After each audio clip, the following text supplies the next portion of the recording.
नमस्कार साथियों, मैं बाल मुकुंद धुरिया। बड़ा गजब इत्तेफाक है कि इस समय उत्तर प्रदेश की विधानसभा भी चल रही है और लोकसभा भी चल रही है। इधर लोकसभा की कार्रवाई निरंतर चल रही है और आप नज़र भी रख रहे होंगे, ये बजट सत्र चल रहा है और बजट पे बहस चल रही है। आज मैं नेता प्रतिपक्ष को सुन रहा था।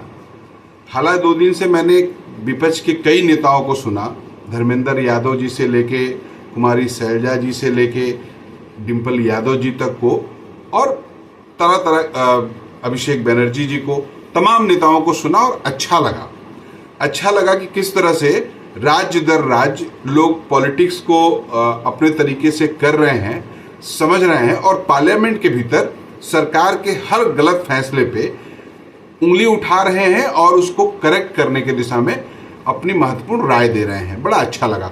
लेकिन आज राहुल जी को जिस तरह से उन्होंने जाति जनगणना पे बजट में बोलते हुए एक धारा पिरोहित करने का प्रयास किया, अच्छा प्रयास किया कि कैसे बीजेपी एक चक्रव्यूह बनाती है और भारत की जनता को उसी चक्रव्यूह में गोल गोल घुमा के मरने तक का मजबूर कर देती है।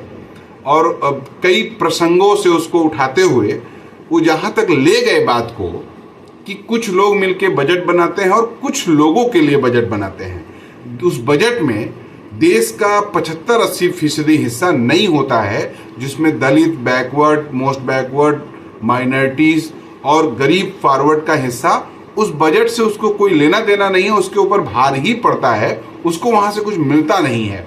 और इसीलिए ज़रूरी है देश में जाति जनगणना कराना, क्योंकि जाति जनगणना के बाद ही ये साफ हो पाएगा कि पूरे देश के भीतर वास्तव में हमारी स्थिति क्या है, जातियों की क्या स्थिति है और सरकार को किस तरह से नए तरीके से जातियों के बारे में या बड़े समूहों के बारे में सोचना चाहिए।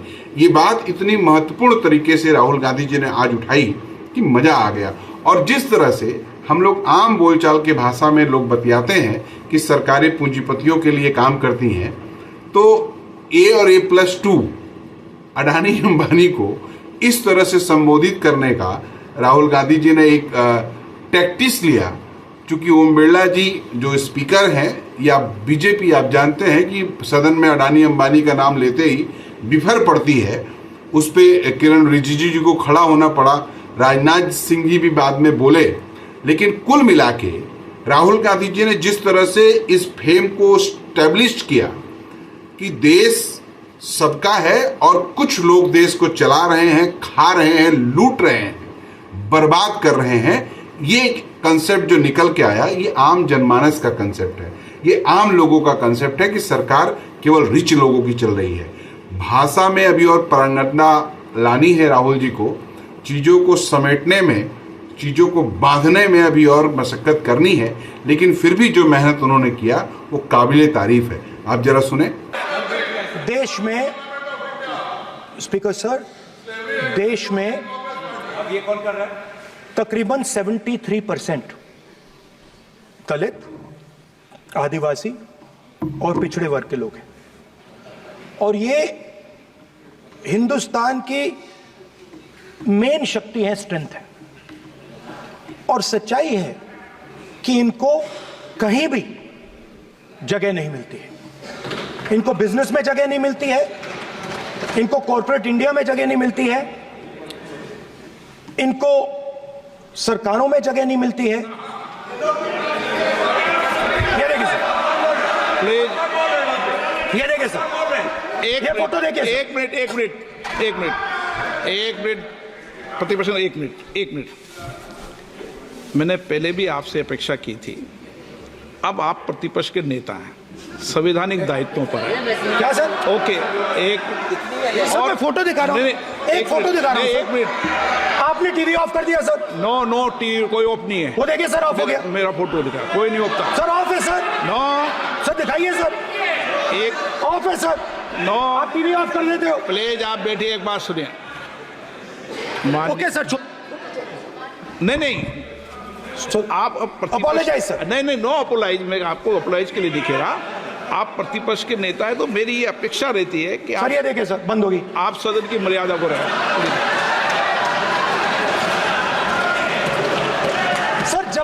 हटाना चाहता हूं, मुझे ये करना है सर, वो हटो, देखो आगे।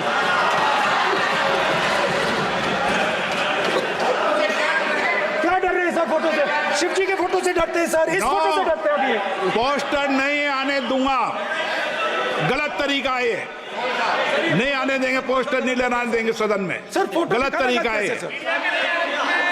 No sir sir sir sir photo दिखाना गलत नहीं है सर, आपकी परमिशन लेके परमिशन नहीं है आपको। सर मैं ये फोटो दिखाना चाह रहा हूं, नियम के तहत नहीं सर, मैं समझाना चाह रहा हूं। नियम के तहत परमिशन नहीं है माननीय। अच्छा सर, मैं ये फोटो समझाना चाह रहा हूं सर। इसमें ये जो बजट का जो हलवा है सर, ये बट रहा है, और इस फोटो में सर मुझे एक ओबीसी अफसर नहीं दिख रहा, एक आदिवासी अफसर नहीं दिख रहा, एक दलित अफसर नहीं दिख रहा है मुझे।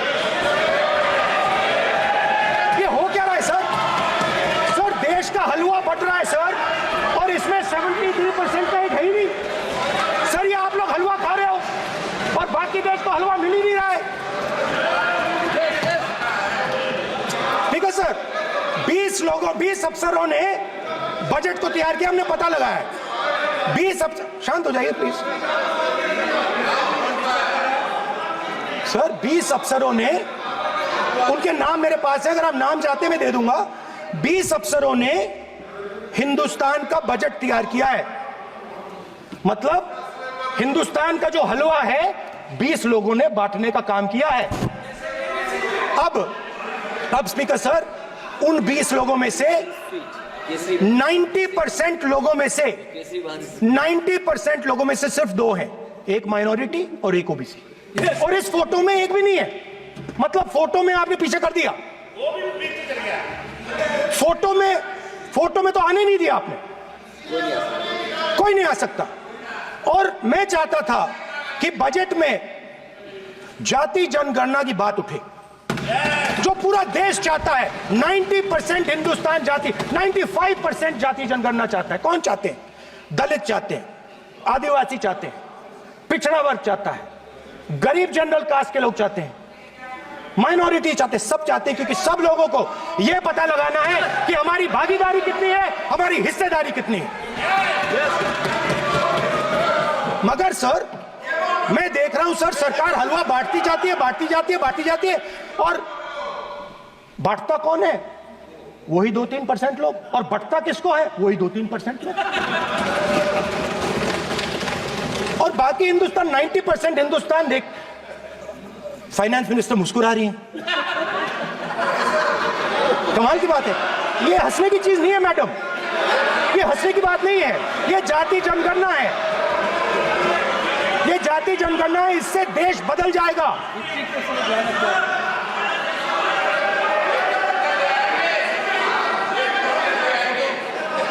सर आपको सर ये जो कमल सर जो पद्मव्यूह वाले हैं, उसको चक्रव्यूह को पद्मव्यूह भी कहा जाता है सर। जो पद्मव्यूह वाले हैं इनको गलतफहमी है, ये सोचते हैं कि देश के युवा, देश के पिछड़े लोग अभिमन्यु हैं। देश के पिछड़े लोग अभिमन्यु नहीं है, अर्जुन है। और वो जो आपका चक्रव्यूह है उसको फोड़ के फेंक देंगे, फेंकने वाले हैं। पहला कदम इंडिया गठबंधन ने ले लिया, आपके प्रधानमंत्री की कॉन्फिडेंस को हमने उड़ा दिया। मतलब आपके प्रधानमंत्री भाषण में आ ही नहीं पा रहे। और मैं आपको एडवांस में बता देता हूं, मेरे भाषण में कभी नहीं आएंगे सर। अरे सर इसमें क्या गलती है सर? एक बात बताइए,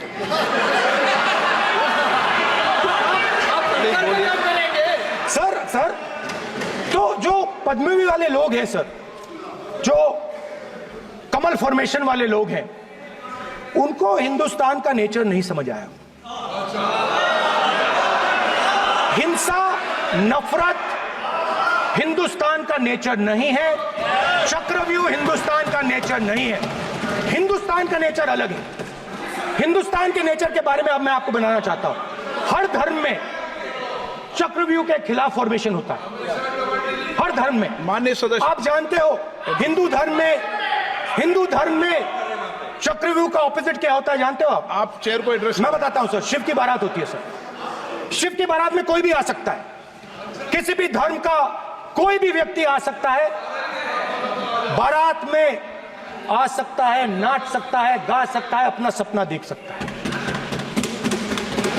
सर, गुरु नानक जी, सिखों की बात करी जाए तो सेवा करने से किसी को नहीं रोका जा सकता है, लंगर से किसी को बाहर नहीं फेंका जा सकता है।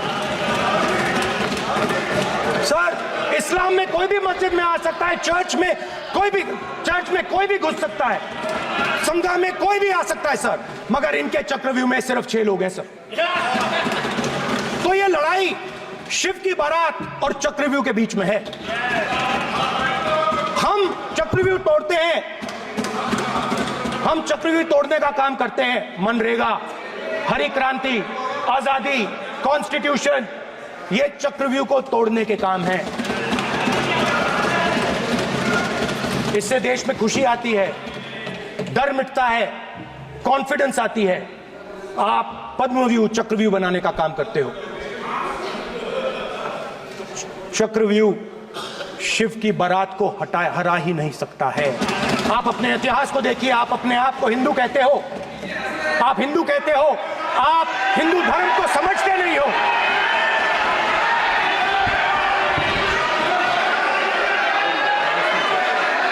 आप चक्रव्यूह बनाने वाले लोग हो। आपका हिंदू